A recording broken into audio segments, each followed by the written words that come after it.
Je crois que cette nation doit s'engager à atteindre le but, avant la fin de cette décennie, de poser un homme sur la Lune et de le ramener vivant sur Terre. Aucun projet durant cette période ne sera plus impressionnant pour l'humanité et plus important pour l'exploration spatiale à long terme. Avant de comprendre comment la NASA envisage d'aller sur la Lune, voici quelques données de base. Tout d'abord, la distance. La Lune est à environ 400 000 km de la Terre. Une distance telle que toutes les planètes du système solaire pourraient y tenir. La Lune est en mouvement autour de la Terre sur une orbite qu'elle parcourt en un peu plus de 27 jours. Sur la Lune, pas d'air pour respirer. À la surface exposée au Soleil, la température atteint 127 degrés. Mais à l'ombre, elle chute à moins 173 degrés. Alors, comment la NASA a-t-elle prévu de faire parcourir une telle distance tout en survivant à ces conditions extrêmes? L'idée est de séparer le voyage en étapes. La première est de quitter la Terre. Pour cela, ils conçoivent la fusée à 3 étages, Saturn V, la plus puissante jamais construite. La déclaration de Kennedy, qui voulait être le premier à poser un homme sur la Lune avant la fin de la décennie, mit une pression énorme sur tous ceux qui étaient engagés dans le programme Apollo. Une première version du vaisseau spatial fut assemblée et livrée sans même avoir été testée. À son bord, le 27 janvier 1967, Gus Grissom, Roger Chaffee et Ed White effectuaient une répétition au sol au cours de laquelle il y eut des défaillances dans le système de communication entre la capsule et le centre de contrôle. Gus Grissom s'exclama « Comment on va rejoindre la Lune si l'on n'est pas capable de communiquer entre 2 ou 3 bâtiments ?» Mais la capsule, sous pression, était remplie uniquement d'oxygène. À la suite d'une probable étincelle sur un fil électrique défectueux, l'intérieur de la capsule s'embrasa. La trappe de sortie ne s'ouvrait que de l'intérieur, rendant les secours impossibles. Les 3 astronautes périrent dans ce tragique incendie. Leur perte eut un impact énorme sur le programme. Il en résulta que toutes les procédures, tous les systèmes, tous les câblages furent revus pour qu'un tel accident ne se reproduise jamais. Suite à cela, le programme Apollo se poursuivit, plus prudemment, axé sur la sécurité de l'équipage. L'amélioration des fusées et des vaisseaux continua, testée sans astronautes à bord. Lors de la mission Apollo 4, le parfait fonctionnement des 3 étages d'une fusée Saturn V marqua un succès majeur. Les améliorations se poursuivirent avec Apollo 5 et 6. Apollo 7 fut le premier vol habité. L'équipage resta près de 11 jours en orbite basse. Apollo 8 marqua une étape décisive dans le vol spatial. Pour la première fois, des hommes quittèrent la Terre, firent le tour de la Lune et en revinrent. Apollo 9 fut une répétition générale autour de la Terre. Apollo 10 fut une répétition générale autour de la Lune. Ainsi, toutes ces étapes furent réussies. Le temps était venu d'atteindre le but ultime, marcher sur la Lune.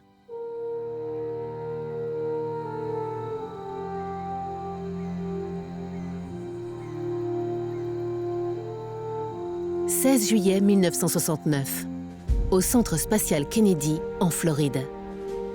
La plus grande fusée jamais construite attendait sur le pas de tir. Haute de 111 mètres et pesant près de 3000 tonnes. C'était la fusée Saturn V.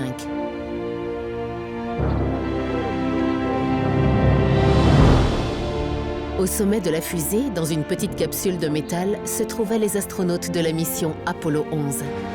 Ils s'appelaient Neil Armstrong, Buzz Aldrin et Michael Collins. Ils allaient être les premiers à tenter de se poser sur la Lune.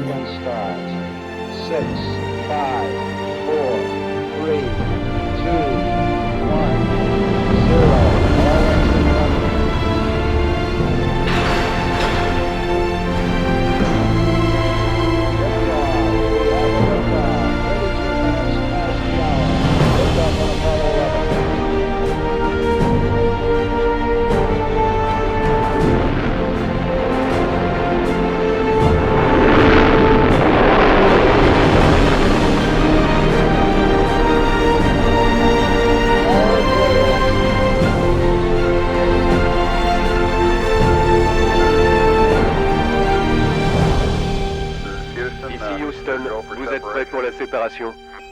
We copy.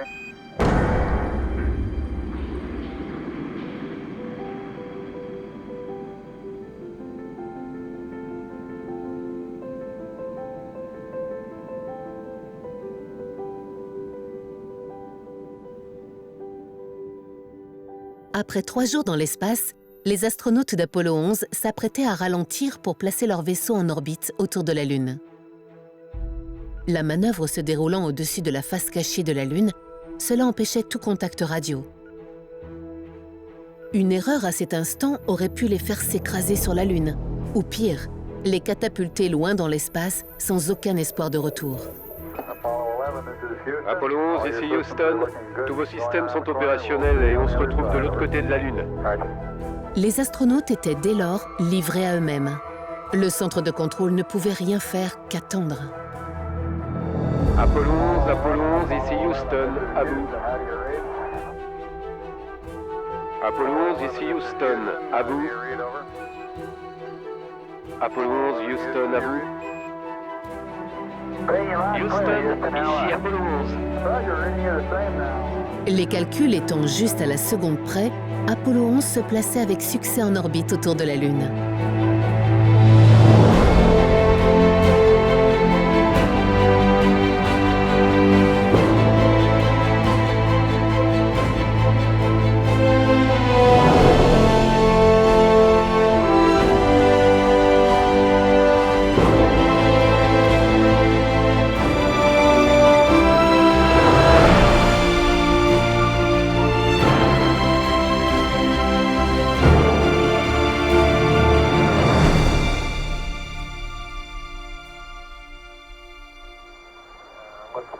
Ça ressemble beaucoup aux photos, mais c'est la différence entre regarder un vrai match de football et le regarder à la télé. Il n'y a rien de mieux que d'être ici. Reçu, nous sommes d'accord et nous aimerions certainement pouvoir le voir pour de vrai aussi.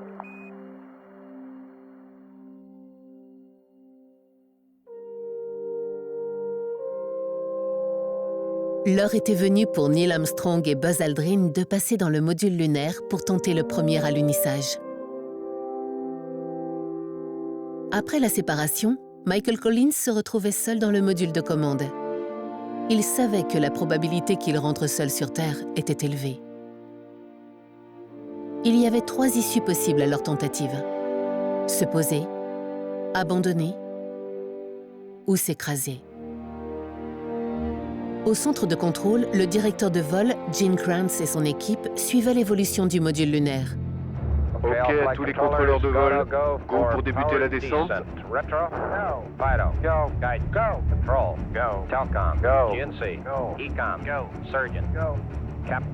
Capcom, c'est ok pour la descente. Tout va bien, toujours ok.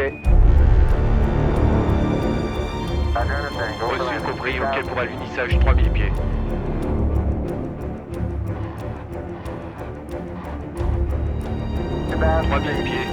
3000 pieds, dans l'axe, 47 degrés. Reçu, 47 degrés.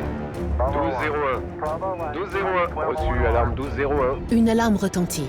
Il y a un problème avec le calculateur. Le centre de contrôle doit rapidement décider de poursuivre ou non la mission. Ils choisissent de continuer. Dans le module lunaire, Armstrong réalise qu'ils ont raté le site d'alunissage prévu et qu'ils se dirigent vers de gros rochers. Il reprend le contrôle du module lunaire. Toutes les heures d'entraînement vont alors se révéler très utiles. Armstrong cherche un endroit plat pour alunir. Mais l'alunisseur est presque à court de carburant. Si la jauge atteint 0, ils devront annuler.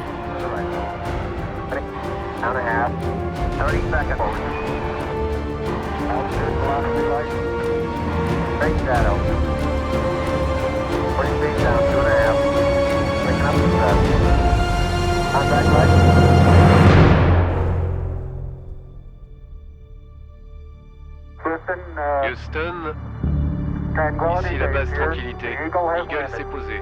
Reçu Tranquillité, on a bien entendu que vous êtes posé. Il y a un paquet de gars qui se sont fait un sang quand on respire à nouveau. Merci beaucoup. Merci. On va être occupé quelques minutes.